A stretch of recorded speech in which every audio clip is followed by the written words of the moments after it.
Hey guys, Memphis here. Just a friendly Canadian reminder to keep forest spying, and you're watching Thorin's YouTube. Right, I'm here for another episode of Reflections, and my guest for this one is going to be Midway, who is an old school media figure within esports and did briefly play as well at like a semi-pro / pro level, depending on how we're debating the term pro, essentially back in the old school days. That's a simple way. So let's segue from that, actually, because Midway, one thing I wanted to ask you was, I know, like me, you're a super old school Counter-Strike fan, but I wasn't actually aware, were you one of the people that played Beta 1 or the very early betas? I definitely played the early betas. How much competitively? I mean, back then it was all online leagues called OGN, and we were top rung as like scrounging around inside of Siege and running guns all over the place. So yeah, a little bit, but not nearly as serious. It wasn't until probably about 5.2 and after that I really started playing and hit a few CPLs, placed pretty well at those. Oh man, the frustration of losing to the French in the sixth place was always frustrating for me. But yeah, we played a few, and then my biggest accomplishments there was playing on Weekend Warriors, the top West Coast team for basically from '98 through 2002-ish timeframe. So. And that kind of coincided with kind of moving into the media landscape as well. It kind of gave me the rep and the name inside the space to kind of talk to players on an even footing. So that was kind of the early days for me. Right. When you say Weekend Warriors, this is where like we have to dive back in history because you're talking about the era where it was the very beginning of Counter-Strike. And to explain to casual fans, teams back then weren't like pro teams now. It wasn't like 5 players. They're all starters. It was more like, I'd describe it as like a club almost. You have a group of, say, usually like 10 players. It's all friends and people who are good that you've brought in to bring on your team. And basically, it's why famously loads of people are listed as like Xtreme back in the day, but like they were never at a CPL, you know, like they were never like the star. No. So when you were in one of these teams back then, right, this is the other thing that's interesting is in the early days, almost everyone in Counter-Strike played to some degree because that's how people got into the scene. And then, you know, the media landscape obviously didn't exist. People eventually became other figures in the scenes, admins, everything. Right, when you were in the really early days like this, the other thing that's going to be confusing to people is they might remember one of the later CPLs, Weekend Warriors, when they had like Method and Bombs, had like a really high play. But that was like the all Asian, like they were really just playing from a LAN cafe. This was a different era, right? I remember like, look, I can't remember the names, but there was that guy with the ginger hair. It was like a very different group of people in Weekend Warriors at the beginning, right? Yeah, I mean, so what we had is we had like a multitude of servers on the West Coast that were all devoted and, you know, owned by the leader of the team back then. His handle was Scissors is his name. And he had like 3 or 4 servers. And his whole thing was he literally just played the servers constantly. And to your point about the club, if you like could post 30 in a server, dude, you're in. Like you're in the team. Okay. And then at a certain point, if you kept playing well enough, then you became a regular on the starting 5, and then you would kind of get subbed out if there was like a map that you were good at, or they needed you on a certain weapon that time. So for me, I was a regular starter on the team, got invited to multiple events with them. So to me, that was a good enough player, great. I don't know about great player, but at the time, one of the top players in the West Coast. And for me, like, the whole idea of setting up and playing in Counter-Strike, like it wasn't really a thought process of esports. Like there wasn't, the concept of esports today isn't really recognized back then. It was more of like, I don't know, maybe the quirkiest way to put it is like a bowling club, like the way you described it, right? That's a good one, yeah. We show up to the bowling alley on a Saturday night and we're all playing. And then, you know what? At the end of the time that we're playing, we have a match against so-and-so, and we're all just going to play and see how we do. And that's kind of the way it was. And I think it became more and more professional. I think one of the things for me is I started to kind of delve into some of the league stuff. So I started with, I don't know if you know this name, but Rumble in the Desert was an old league of 5v. Yeah. Actually, back then it was like 7-on-7, playing 7-on-7 Dust, not Dust 2, Dust. Yeah. And like as many players as you could fit on the server, and it was a cluster F. I mean, the Counter-Strike teams, the counter-terrorist side just won almost every round. It was a miracle to score an offensive score. But at the end of the day, like that was kind of the way it was. And I helped out Rumble in the Desert, actually kind of, did some administration a little bit on the side to help out. And that's when I came to the notice of Frank Nuccio and kind of got involved with Domain of Games, which was the original website that kind of Frank wanted to turn from a competitor to kind of reviewing games into an esports site to cover his new league, Cal. And that's kind of when I started getting into the media side of it. Sure. Right. The one thing I'd like to ask you about is you said there, actually, one thing I wanted to touch on, which is I often tell people as a piece of trivia that, like, the idea that even to this day, Counter-Strike's played 5v5, we use max rounds and stuff. I always tell them no one ever sat down, like, and thought, like, at Valve, like, I mean, the joke is Valve wasn't even involved, but no one ever sat down and planned, like, how should we do this? It's like, essentially, genuinely, as far as I remember, because in Europe, we also had a similar thing. In Europe, not only did we play the Chargers only, the different rule set, but we used to play 6v6 back in the day, mate. And I remember, as you say, in NA, it was a time limit mode, but it was 7v7. I even remember one of the demos on like training. As you say, you can imagine how ridiculous it is with 7 CTs. Like there's no spot that isn't covered exactly. You're just having like mad gunfights. So basically, it was very different back then. And as far as I know, it's just because CPL was the biggest event with the most prize money, and they just set at the time the American rules was 5v5 and max rounds, right? Isn't that just how we arrived at this?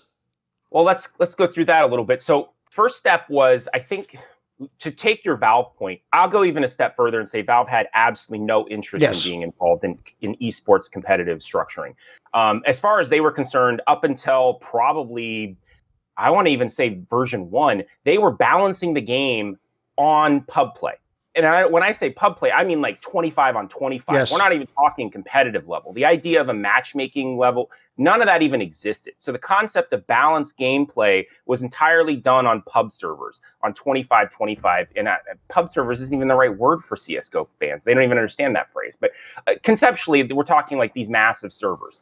And so it was the league's responsibility. Rumble in the Desert started with 7-on-7. The original, before Cal, it was the domain of, I think it was even domain of games, but there was another league that was competing that was 6-on-6. There was multitudes of European leagues. OGN was in the US and Europe, but also it's escaping Euro Cup, was it? Yeah, Clanbase. Yeah, exactly. Yeah, Euro Clanbase. Yes. That's the name I was looking for. Euro Cup was their main league. Clanbase was the name of the organizer. They had their big, huge circuit there in Europe. So I think overall, like, there was this balancing of like 7-on-7, 6-on-6, and honestly, 5-on-5 didn't really take off until probably a few, like a couple of CPLs in. And it was largely made as a decision by Frank Nuccio to say, look, we don't believe that 6v6 or 7-on-7 is going to work from a travel perspective. We believe that 5-on-5 is going to be the best to get the top-notch talent to travel, not just inside the United States, which is what they largely cared about from a CPL perspective, but also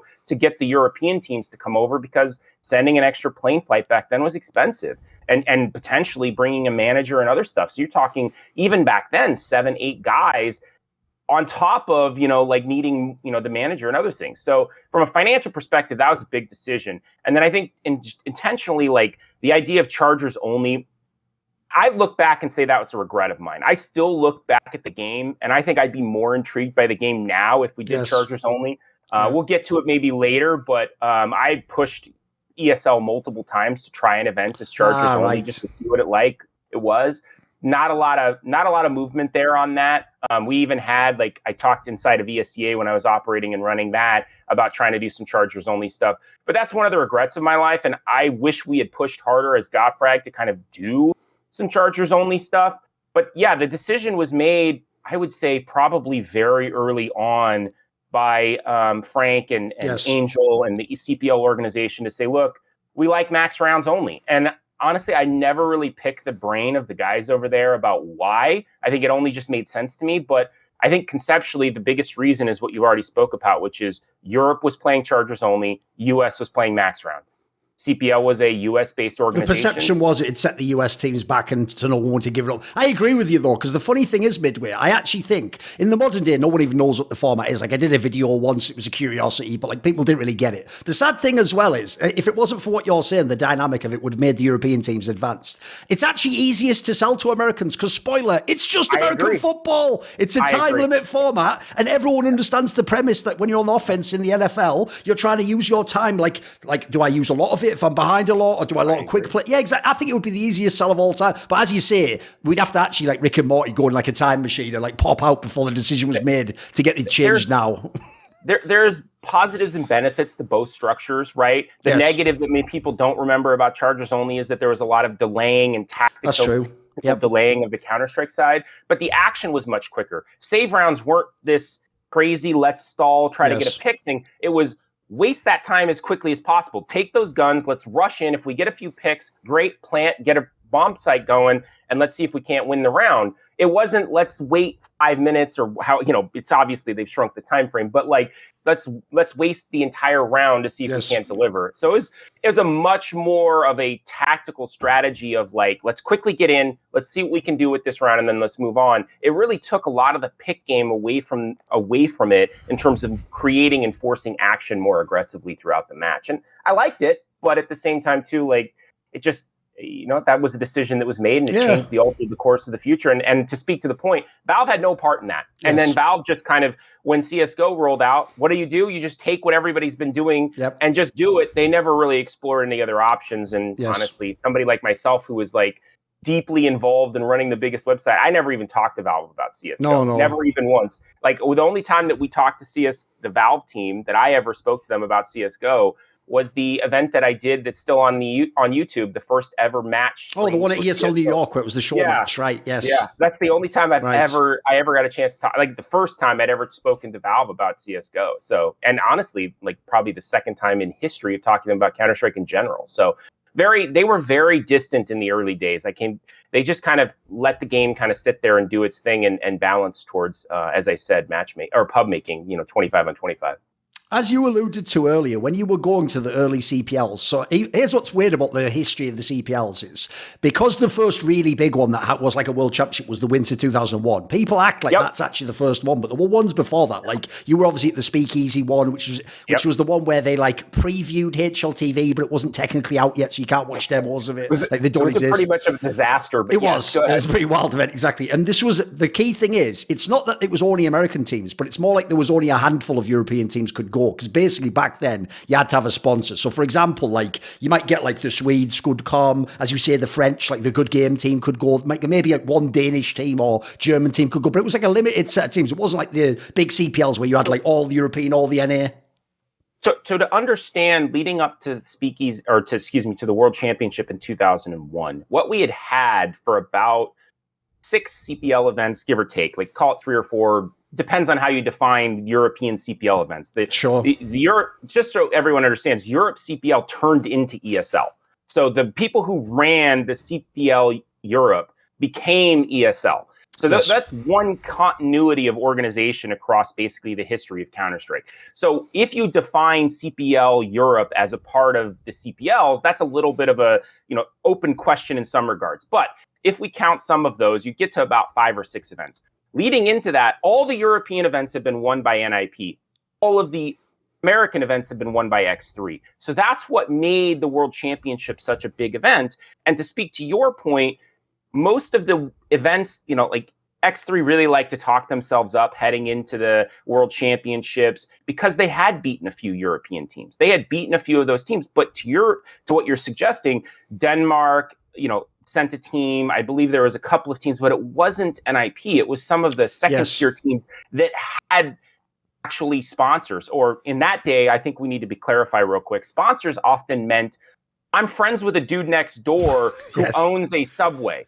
Or my uncle has like a franchise, like you say. Exactly. Yeah, exactly. It wasn't until after the World Championships that we saw teams like X3 that turned into Team 3D that really had Intel level sponsorships that had all their stuff paid for, and then they would get like nice computers given.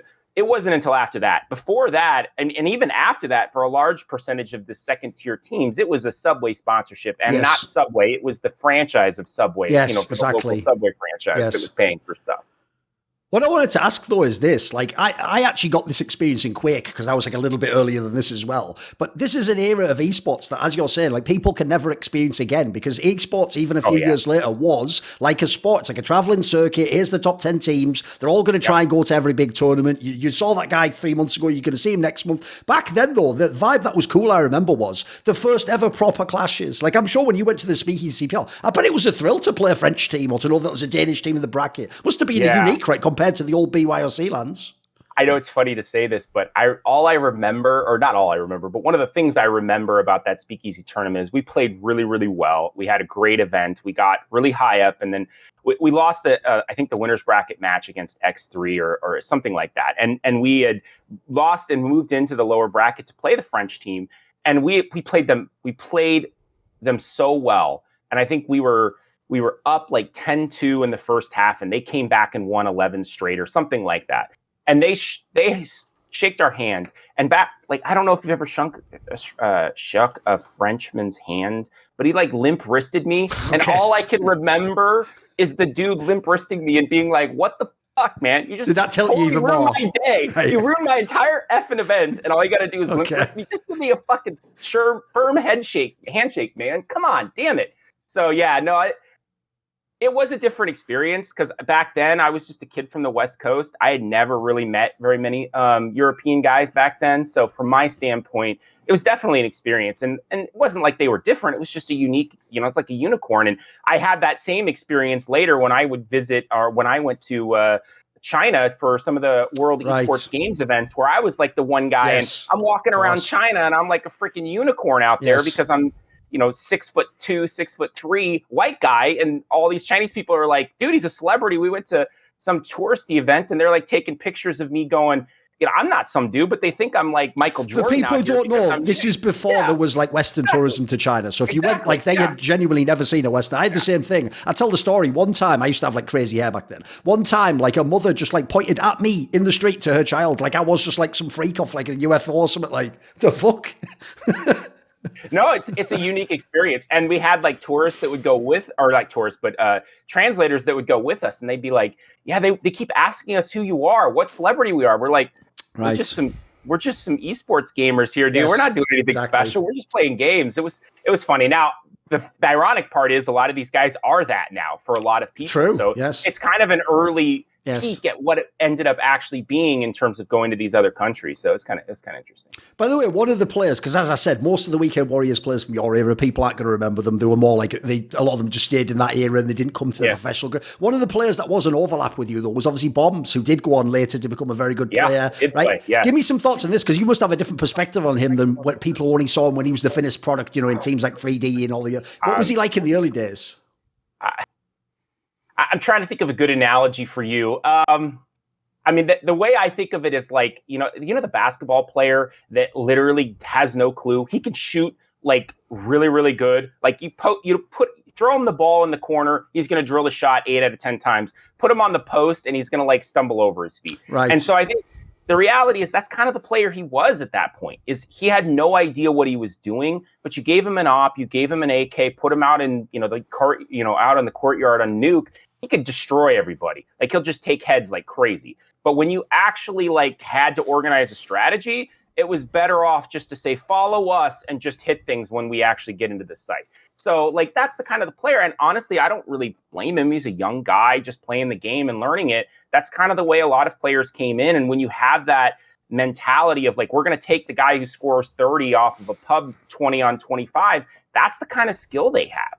And it's interesting. I'll dive into another point off that. Method is another guy I played with against a lot early on. So we played against him when he was super young. He must have been really young, like 15. Oh, yeah, he was super young. And he was cheating his ass off.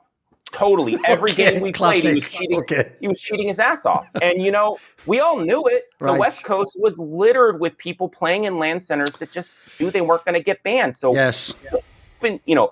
OpenGL, wall hacks were installed on every goddamn computer on the West Coast in a LAN center across the United States, or not, well, at least on the California for sure. Yes. And so that was part of the challenge of being a player, and part of the reason I probably didn't keep with playing is because playing on the West Coast, if you weren't cheating, you weren't going to get spots. And so at the end of the day, it took a lot of like progression into the later stages to not have those. And to be fair to those guys, like, you learn the game a lot from that, like seeing how other players are moving and seeing those things through those created a higher skill gap for a lot of those players who especially had the aim to go with it. Yes. So I've actually heard that's a real thing, by the way. People told me the same thing that people, I've heard even like Nothing did this later on in CS. People told me, people who were like actually had the skill to be good at CS, but also used wall hacks early on. Like you're saying, it actually does sort of like level, it gives you a sense of like where people will be when you don't have the wall hack, basically, right? It gives you like an intuition almost. Yeah. I've had conversations with multiple players about this, and it's like, there is a known fact that like a lot of those players did do that just for that purpose. Yes. Especially after other players proved so much who they knew were cheating, who then became on the LAN team. Right. I mean, it's just a reality of the early days of Counter-Strike. I mean, how much of it still exists, I don't think that's a different conversation. But from this standpoint, it was a known fact in the early days of Counter-Strike. I mean, I'm not even breaking ground here. No. So that was the way it was early on. And if you were a player that was playing legit, that wanted to play on land, you had to work harder than everybody else. And, like for me, you just age out and go into the media side instead. Right. I also now get to ask you a very unique question, because people are going to know the person I'm referencing. And even though actually at the moment, unfortunately, me and him are on very bad terms. But this is history. We're going back to the old days here. And that is, if people don't know, a famous, very old school veteran in NA Counter-Strike was obviously SirScoots, because the joke is he not only played Beta 1, I think he almost started his team like at Beta 1 or something ridiculous, the UGP team. So the question is, like, the joke here, Midway, is we used to think he was old back then when he was like 33 or something. But the joke is, to me, he's always just been, it's like your granddad, he's been the same age the whole time, even though clearly time has passed. I'm older, he's older. Who was SirScoots when he was at the beginning of CS? So I remember SirScoots the first time I remember. So just so you know, he worked for me at GotFrag and worked with me at GotFrag. Like we started GotFrag TV together. I was on air and he was behind the scenes. Awesome guy. One of the best guys in Counter-Strike. We wouldn't be here as a Counter-Strike scene for a lot of different reasons, but largely on the production side of doing Counter-Strike without him. My first memory or recollection of him is in OGL, the original online league and ladder systems. UGP was which is his team, his original team that he ran, and he was like the kingfish on. So like, again, I mentioned before, Scissors for Weekend Warriors had all those servers. He was kind of UGP, and he kind of had that in I don't even know what sector, but a few areas of the US. And he had put together his UGP team, similar vein of idea. And they were number one on the ladder forever. And they were notorious for picking maps that they knew the other team could not deal with. Like they would be the guys who pick frickin' Siege, right? They'd be the guys who do this crazy shit to get themselves and keep their rung ladder, because that's all they cared about. They literally were like, they promote on their website, which was rickety back then, but it existed, and one of the few that did, and that's all they would talk about is their number one. Right. So I remember us beating them and knocking them off that ladder back then, and that being like the defining thing for us as a team for Weekend Warriors, and I think really catapulted Scissors and the team that into the bigger stratosphere of like, we're one of the main teams. We're going to be the up and comer and take over the mantle on the West Coast of the United States. So, and that's kind of right at the end when league started to take over. We went from having ladder system to then having league systems where teams really played a full league calendar, and no longer this, we're just going to sit on the number one slot and only take teams and challenges that we want on maps that we want and stuff like that. So kind of that was an end of an era shift back then. And that's what I remember, is like him kind of us negotiating with him on the maps and the times and all that. And that's when I first had my first moment with Scoots.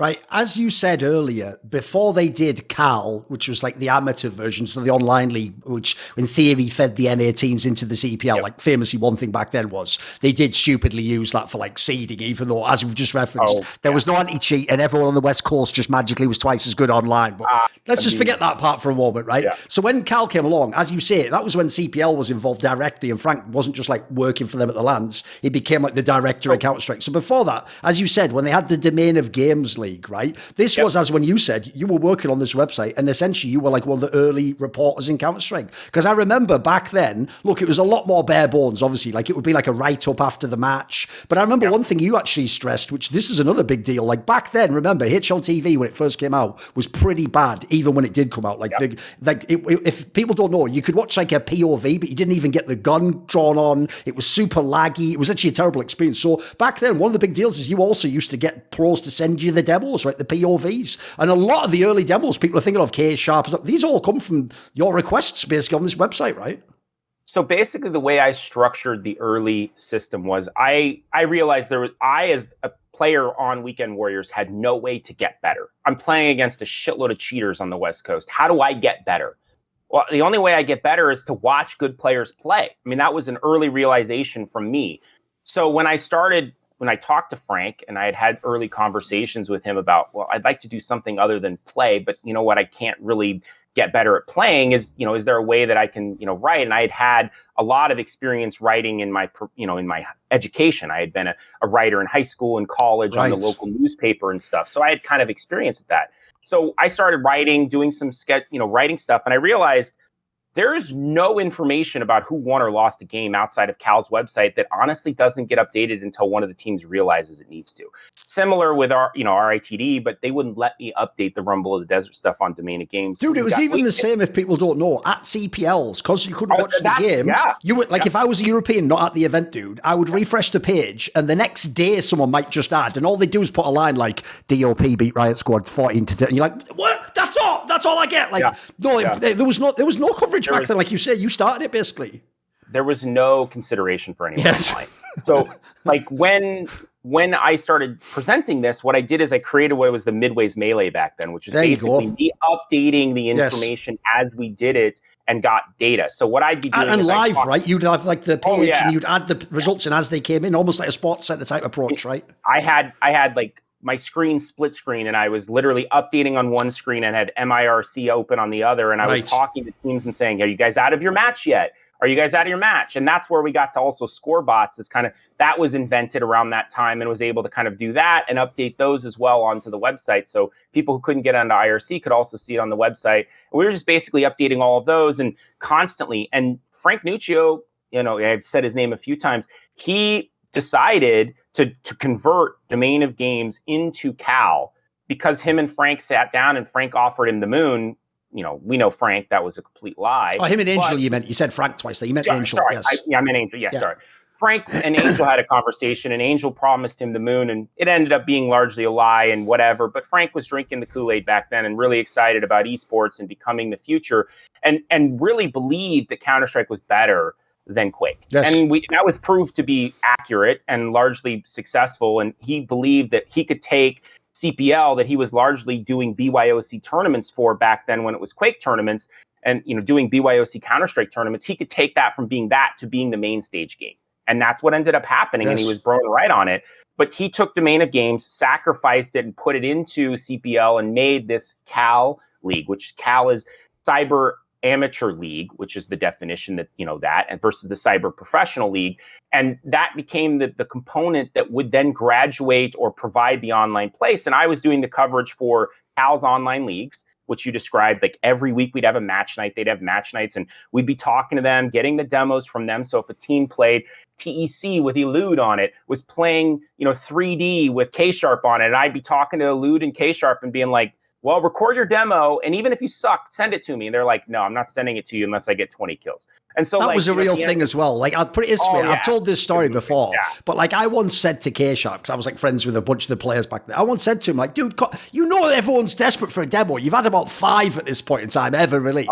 And that's the problem. And if you know him as a person, this is so annoying. This is exactly his personality. He told me, but that's why there's only 5 though, because everyone has to be like a bit, didn't say this back then, but like straight fire. Like everyone had to be a banger to him. I literally would be like begging him to put one out, and he'd be like, my 5th round sucked, and my 10th round was terrible, and I totally got on like the 12th round on this diffuse. I'm like, I don't give a shit. Just give me the goddamn demo. Nobody cares. Nobody's gonna say shit to you. Seriously, you're like made, man. Just give me the goddamn demo. And no, so like you said, it was like a handful of them, and it was gold. And the other thing that was big too is that the demos that did get produced got made into videos. And I referenced Elude. We had. I think Elude's video back in the day got us more views than this is before YouTube. We had it like embedded on our site, and it was like one of the defining things on our site for a long time. And those videos, those highlight videos, were people's only real way of kind of, I don't know how to explain it, like just demoing themselves, previewing themselves. A lot of guys were made promotion. Yeah, absolutely. Yeah, I've even said there's even like the most famous ones that kill me are the ones where it wasn't even that good a player, but you had a really good movie. Meanwhile, there's some like legendary LAN players. You mean the guy from Four Kings who killed all of NIP during the it was SK of the warm up, where he was like I know what you mean. It was a guy from the UK. That was in game. Oh, it's just he did it like that was real game footage. It was NIP Heaton in the game, and he killed like, I don't know, it was like 4 or 5 of the 4K guys, and it was the 1v5, yes, the one with the one and only music, exactly. He aced it, and it was made by 4K is the British team. Oh, one of the players made it, right? Yes. No, it was the British team. So the 4K was the British team, and they were the big team. And one of the opposing teams, the second best team in the UK, made that video. Oh, that was it. It was from, you're right, it's someone from Nocturne who was their rival, made it exactly to run. But the joke is, inadvertently became like the most iconic clip in the history. Yeah, I know, it's hilarious. And the other thing as well, this is another thing that you were addressing there as well, because there was no YouTube. So back then, either you were lucky if a website had embed function, or you download the file itself. Yeah. When like a movie came out, like the Elude one, obviously Destruct 2 was a classic one that was probably broke the website, I'm sure. This used to be a massive event happening. Like the joke is, so these frag movies coming out almost had the furore of like when a patch came out, like everyone was just downloading it all night long. I would argue that it was similar to a big movie release in the United States, or like in the theaters, right? Like we would have people talking about it and people would build it up. And there was guys who were just known for making those videos, and they would beg players like ksharp to give them a handful of demos to be able to make a video on it. I remember behind the scenes being a part of some of those brokerages of those demos, right? Because it's not just the ones that we released on our website on GotFrag. It was all of the others that people would be talking about as well. And you'd want to have all this exclusive footage in your videos. It was quite a deal. And they were very influential. It was very interesting.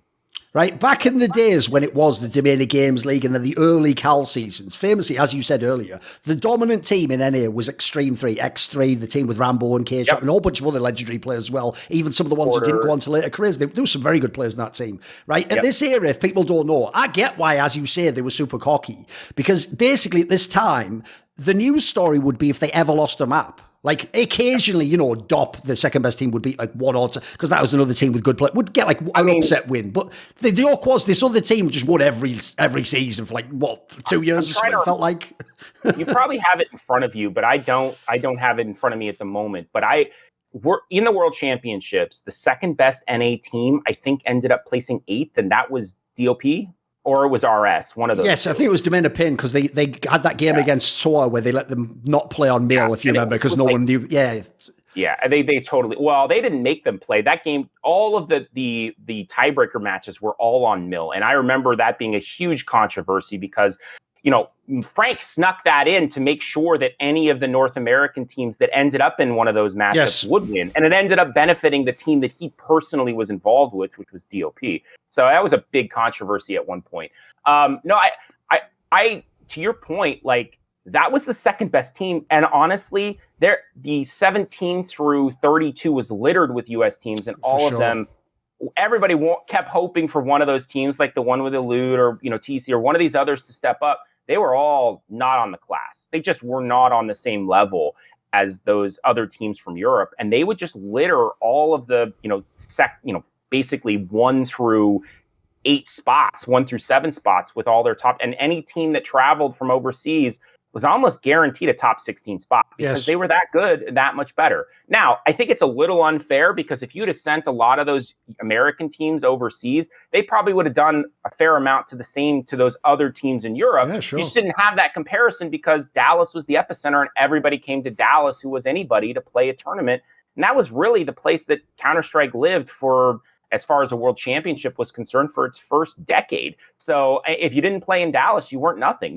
Nobody cared about you. And again, we saw teams from South Korea and Australia and Iceland all coming to be able to play at Dallas to prove themselves.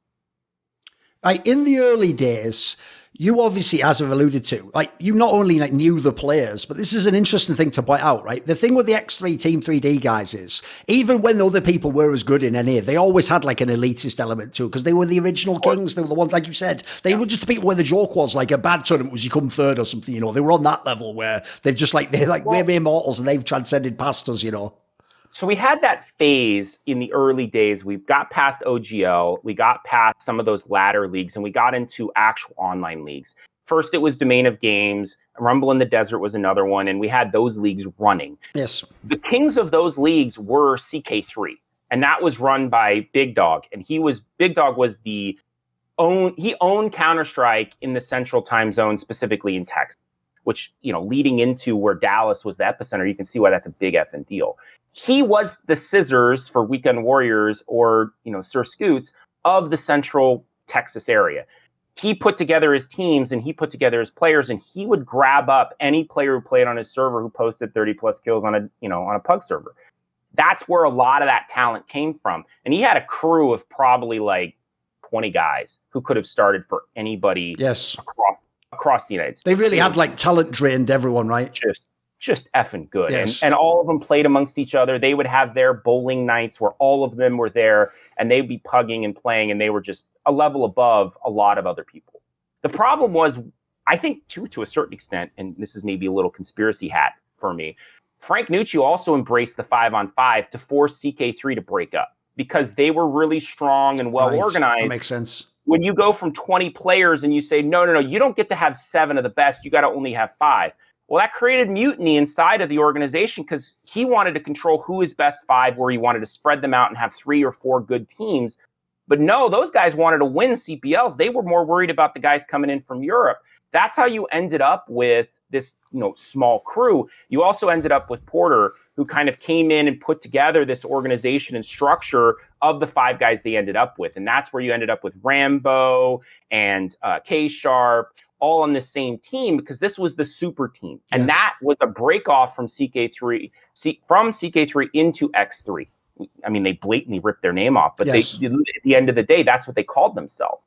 And so that team rolled in, they started rolling into CPLs, and they were the king dog, and they were the game. They were the team in the United States. And honestly, it's pretty ironic. We can go through and have a discussion about the World Championships, which is that the finals is arguably the best game I've ever watched, and honestly still is one of the most influential games, and I would argue the entire esports Give us some thoughts on it then, because if people don't know, because it was so... Let me do a quick setup first, though. Yeah, go on.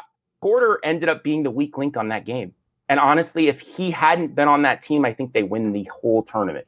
And so, again, no shade against him. He he helped organize it, but he failed them. They played, so one of the main maps was Nuke, and that was the game that I remember the most, and that was where they played most of the game on. He played a ramp, and he just got effing steamrolled over and over again. He wasn't holding up. He wasn't getting exchanges. He wasn't doing anything on an entry. And the old setup of Nuke was you played one guy on stairs, above the stairs, looking into the main bomb site, one on ramp, one in the bomb site on main, and then potentially one, outside, etc. The rotator then was the guy above the stairs towards ramp. Guess who that was? ksharp, right? That was ksharp.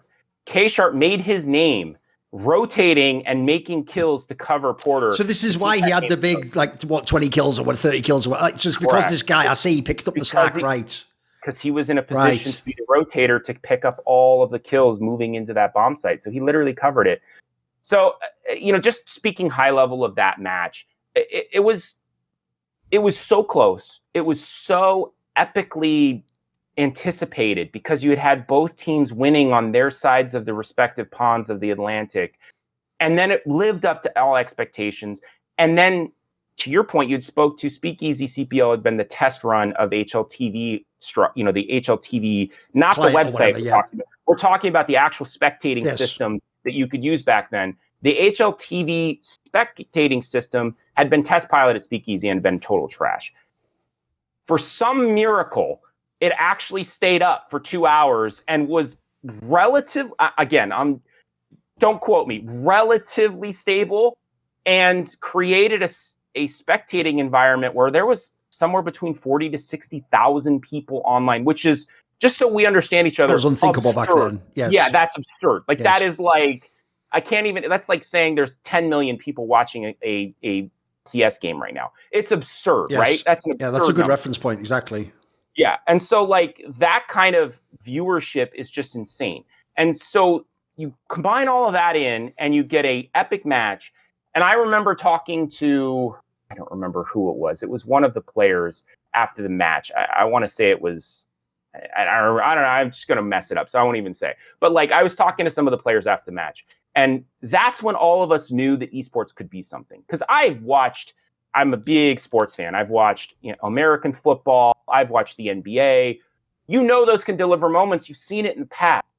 But all of us are talking about esports that it can be.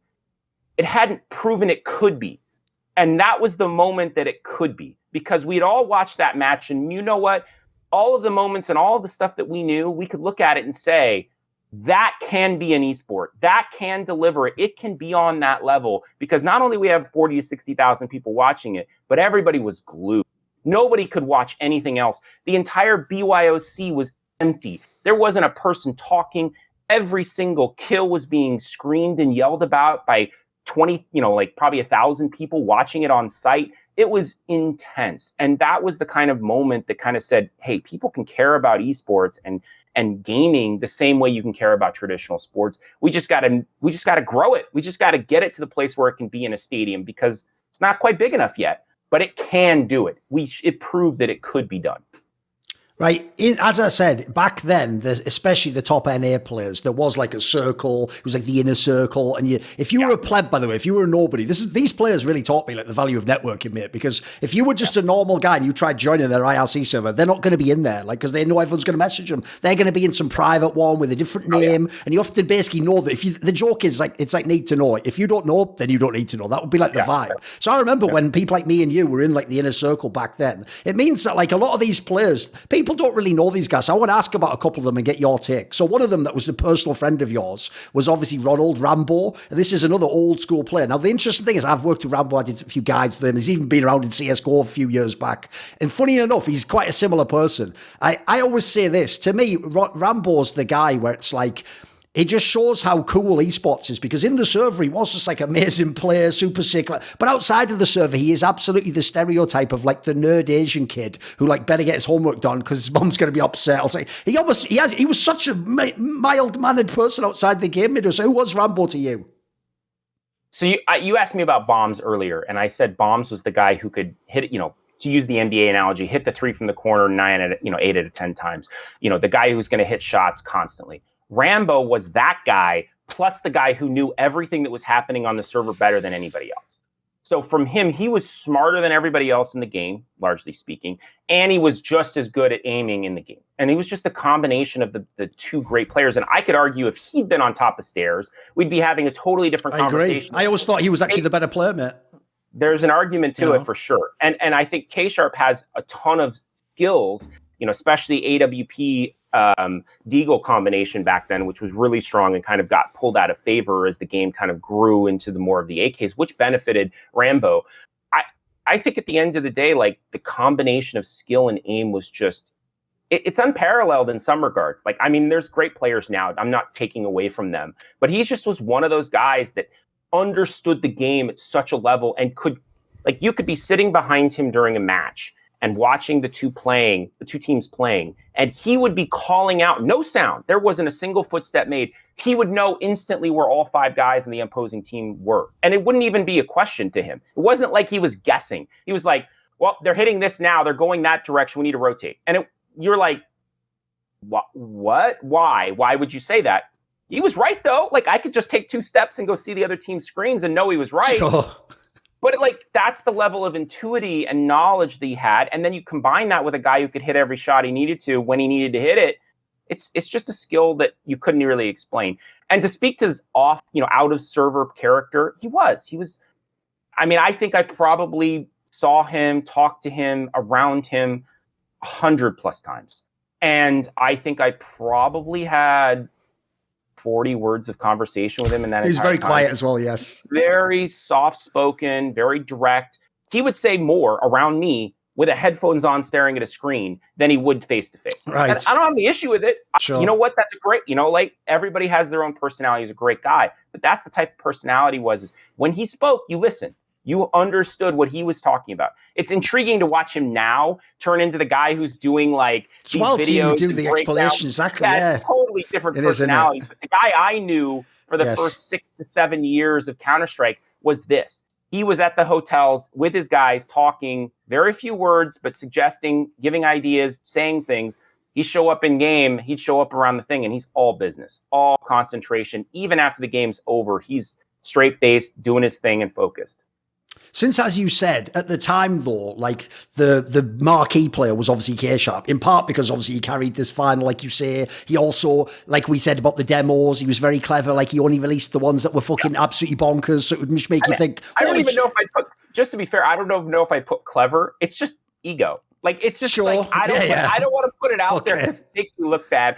Clever's not even the right word. Sure. I don't think these guys were really thinking about them. No, maybe cynical then. Now. Exactly. Yeah, exactly. Okay. Yeah, they're not that cynical. Yeah, go ahead. But the thing I was going to segue into is I actually really agree with your characterization, because I often tell people I thought Rambo was the better player, because here's the thing, knowing them as people, Rambo did put in the hours. Rambo did keep his game up. Whereas the problem with ksharp, put it this way, if you're an NA fan, this will trigger the fuck out of you, because you might wonder, why would I say he's overrated? The reason ksharp's overrated is because after like maybe 2 years of Counter-Strike, he just like fucking half-timed that. Like he was playing World of Warcraft or EverQuest, and then even when he would play, like even as he played the game, it's part of why he was so brilliant. He was the guy who sort of played almost in a for fun style, you know. He wasn't the guy who tried to know everything about the game and be super disciplined.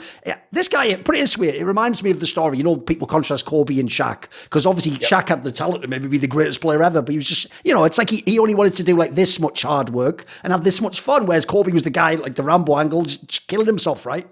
I think it's a good analogy, because when you think about Shaq, dude's born with 7 foot high, move around like a ballerina with almost 300 pounds of weight. Like the skill is just undeniable. And that's the way ksharp was. Like I had the experience once later, like in the 2005, 2006 range, where we were playing at a local LAN. I was just hanging out with Kyle. And it was a BYOC one. So I had my computer with me. He and I decided, you know what, let's just boot up version 3.0, right? One of the early Counter-Strikes, beta 3, excuse me. And we just like loaded up, started playing. And it was just absurd. Like like I could not turn a corner. The dude would deagle headshot me. I could not do anything. And we ended up, I ended up getting a few kills after I got the cadence of what was going on, but it was still, I'm not on his level. And I knew it. And to speak to the point of like the natural raw talent that he had it's unspeakable. It's undeniable. But I agree with you. The work ethic wasn't there. And even Kyle would admit it to you. Yeah, he would. Had him on here right now. He'd say, yes, it is what it is. It's not a big deal. It's fine. I am who I am. And, that's fine. I mean, each person's their own. And he's a good enough player. He's still it's like the Shaq example. You're still very good. Yeah. Exactly. Yeah. Top 10 player all time type player level. Like, so it's not like you can complain, but you could make the argument that if you had taken Rambo's work ethic and applied it to ksharp's skill, I don't know that X3 and then follow on Team 3D would have ever lost to CPL. Like there's an argument to that. And I always believed, and it was always so frustrating to watch Team 3D finish 8, 17 through 14, whatever it was. Because the raw talent, like even when you started adding guys like Method to that team and you started adding, it's like the raw talent. So again, another reference name, Craig Levine was the owner and manager of Team 3D. That was like the part of his career that I would never want to replace. And one of the jokes that Complexity and Jason Lake made later on was that my next career after doing media was to be a team manager, and I joked to Lake after he had made that joke publicly that I was going to take over for Complexity, is I'd rather die than manage a team, because I had watched what Craig Levine Torbil had gone through back in the day managing a guy like ksharp, because it just pulls your hair out, man. You just you have all the raw talent in the world. Just spend a little more time playing this game and not that game, or spend a little more time less playing pug games and more playing 5-on-5 and really understanding it, and don't treat it like it's a chore. Treat it like something you want to do, and just a little bit about the desire and willingness. And again, I find it intriguing that 3D stood for one of the 3Ds was desire. It is. I wonder if there wasn't some sort of subtle hint by Craig in that naming of like, Kyle, that's what I need you to do. Do one of those things, please. Do that D for me, because that would have really helped. Right. One of the things you referenced earlier, Frank Nuccio, who was, as you say, the Counter-Strike person who helped turn CPL. And by the way, people forget that detail, but that was a big deal when they swapped from Quake to Counter-Strike. I remember people in esports who worked from Counter-Strike being like, the sky's falling, because the joke was Counter-Strike, if you're a Quake player, was the equivalent of like Fortnite now. Everyone's like, it's a stupid casual game. It's not even skilled. Like that was a real take back then. So the question I have is, like, you referenced Frank Nuccio, who I agree, by the way. I never thought he was that shady. If you know him, he's a guy who like literally ran like a franchise restaurant of his family or something, some Italian restaurant. Yeah, and he was just a very earnest guy, like you said. Yeah, he was just a really earnest guy. He really did believe in Counter-Strike. He really did believe it was the best game. And by the way, as you say, he was quite prescient. He was sort of right. But that spins to the other question, which is, obviously, if you even say the name Angel Munoz, for one point in time, he was the boogeyman of esports. Like, people have a million stories. Like, did he just embezzle money? Like, he certainly had a mega fucking house with all art pieces in it. Did he, certain CPLs didn't pay the prize money out. That's why eventually teams didn't even eventually just boycotted coming from Europe. So what was your relationship with Angel like? Because I know back then especially, even though some things would leak out, because back then media wasn't as big, he was able to keep a lot of it sort of pinned down. And he actually had I'd say for like 10 years, dude, his rep sort of survived. But then eventually some of the stuff came out and he's considered quite notorious now. So were there good sides of Angel? What was your relationship like? How did you see him in these days when he really was kind of the emperor of Counter-Strike, right? Yeah. I'm trying to think how to phrase this because I could go so many different directions with this. I think the simple answer is there wasn't really a good side to Angel. There was a understanding of what he needed to accomplish side of Angel that also aligned with the general needs of the entire community back then, which is I want to build CPL up. I want to build esports up by extension, but CPL is esports to him. Anything mention of esports outside of CPL was unacceptable to him. He wanted it to be that. I think largely the reason he accepted Counter-Strike was because he saw the writing on the wall. He could read, he could go to an event and see that the BYOC was entirely playing Counter-Strike and that all I have is a handful of people over here playing Quake. There's not really that much interest in it. And if I don't get in front of this, I'm going to end up with a competitor that's going to kill me doing just Counter-Strike. And so I think he realized that. He made the wise decision to let Frank kind of run with it.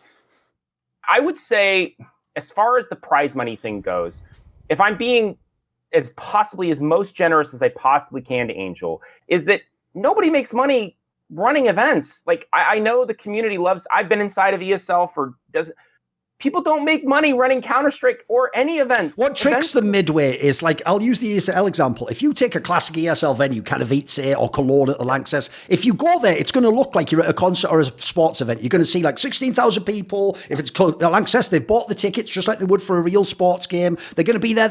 So that's going to make you think, oh, it's the same business model, right? It's like if I'm going to like a football game. But the problem they don't know is, like, there's none of the monetization of the football game. Like, there's only the ticket sale. That's it. Yeah, and you don't have the consistency. Like, if you go look at the revenue of teams, especially back before there was huge media rights deals, they're largely built off of ticket sales. Yes. There's not enough ticket sales happening at these events to justify this. Just go do math, right? Do some simple math. How many people walked in the door and how much did they charge? Angel Munoz was sitting here trying to charge $50, $60 back. Again, this is $50, $60 in the early 2000s, right? So that's a lot of fucking money. He's charging that and still only getting maybe 3,000, 4,000, 5,000 people to attend. That's not enough to pay huge salaries and huge prize monies and huge all this stuff. So to a large extent, there was this like misconception of like, well, there's just Angels rolling in money from CPL. Now, I will say all of that and then say, his behavior made it worse. And a lot of his behavior just was simply shady. He would not be honest and forthright with people. He felt more comfortable trying to screw people over and stall things out than just simply being upfront and honest. Right. And when you called him on that, he didn't like it. And my personal relationship, I was banned from 3 CPL events. They wouldn't let me walk in the door. I've had to cover them. This is online. something maybe people don't know because they know the player side Midway. But I agree. From a press side, he could definitely be like vicious and vindictive. Like I did an interview with him once where I remember I was maybe 5 questions in, and even back then my interview style was like big. Like I wasn't doing like simple. I was trying to do like proper. I remember I was 5 questions in, but I dared ask a question that was like he was just on the line. It wasn't even dodgy. It was maybe something like like what do you think of what your rival's doing? Or he basically told me like he said the way he phrased it, I'll never forget to this day because he phrased it like this: like, are you sure you want that to be your question? Because if it is, it will be the last question. And I remember even as a young man going, the way that is phrased is like almost politician level. Like it's so transparent what you're saying. I mean, but you don't want it to seem like, you know what I mean? You don't want it to seem too blatant. Like, you're just basically strong arming me. Like, just don't ask that question. Yeah. Yeah, I mean, it's not even a political dodge. It's just a flat out FU response. It is really, yeah. And I think at the end of the day, that's what I'm talking about. Like, he was the kind of guy who wasn't afraid to say F you and not really care because he thought he was better than everybody else. he thought he was the king of everything. And to a certain extent, he wasn't wrong. The problem was, you're only the king as long as people want to listen to you. Do you think he saw himself as like, this is just a reference, do you think he thought he was like the Steve Jobs of esports, basically? Because he tried to sort of position himself a bit like that, right? Oh, I mean, he had multiple times where he came out with press releases and interviews where he had answers that made it feel like he was like, I mean, Steve Jobs is an apt example, but even Steve Jobs didn't have the level of ego this guy did. That's a soundbite and a half. Okay. I'm the father of esports. Yes, he did say that. True. I remember. Yes. Like, I mean, like, how do you have the gumption to say that? Like, especially when a dude like Frank Nuccio had to drag you, kicking and screaming to do Counter-Strike. Like, some of us know the score here. So this is part of why I was banned from 3 CPL events, is because I wasn't afraid to kind of call him on his BS every now and then. And it wasn't like I was seeking out ways to like stop them, but I was inside the sausage making, right? I went to the CPL Winter Championships on Frank Nuccio's, dime, on his payroll, to do Domain of Games and cover there. And then I basically said, look, I can't keep doing this. I need the flexibility to cover the sport the way the sport is being played. And Frank didn't feel comfortable with that. So that's why I started GotFrag, was kind of have my own voice, have my own place. And I had met up with some of the guys from RDW, which was the best East Coast team. They had a guy named Jason Kuhn on the team there, and he was a developer, and that's the two of us started it. We built GotFrag out of basically nothing, a website that was for lack of a better term, a WordPress site at the time, and turned it into a major website. And a lot of things came along the way. Like, we added stats to the website. It was the first time anyone's ever done stats with GameSense. I mean, I don't want to start turning into Angel Munoz here, but we created damage average around. We created the assist. Yes. There was no existence of an assist prior to us. Like we said, if you got over 50% of the damage on a kill and the kill didn't happen by you, but somebody else did it, we gave you an assist. That was the first time it's existed. It's been now used in another game from the start. Valorant does it from its opening right now. So other games have taken that, and the damage per average per round is a huge statistic. And I think at the end of the day, we just decided that we needed to be able to cover the game more than just my opinion saying that player is good. We needed to be able to say why a player was good, and having the game logs, taking the game logs directly from the score bots, because that's how we were doing it. You connect with a score bot, you'd input the data, and then you'd send the data from there, not just to the IRC, but also to a server, collect the data, and then organize and structure it. Give a shout out to Jason Roman, who was one of our developers there for GameSense, who helped create that. It was an amazing product, and honestly revolutionary back in the time. I don't think anyone had anything like that. No, it was definitely the first. Money doesn't grow on trees, and believe it or not, just watching a video for free with the odd ad doesn't really pay the bills. So thanks to the following people for kindly supporting my work and this particular content. And those people are, of course, Ahmed Hadju, Matt Pugnaccio Racula, Animosity, Butt Pounder 420, Jensen Gore, Kovacevic, Tobias Bernasconi, Tosh, Toucan, and a special thanks always goes out to Jerky's Minion, my main man. You know what? There are plenty of perks to be found on my Patreon. Like, you can find out who upcoming guests are for my reflections, interviews, and talk shows. You can ask me a question in my monthly AMA. Might get roasted if it's a bit spicy in how you phrase it. You can figure out which pieces of content I might want to do next. I often ask people which they think between certain ideas, offer suggestions. You can even take part in one of those long discussions with me about all kinds of esports, whatever's on your mind. So if any of those sound like something that takes your fancy, put your money where your mouth is. Join the Illuminati today via the Patreon link in the description below.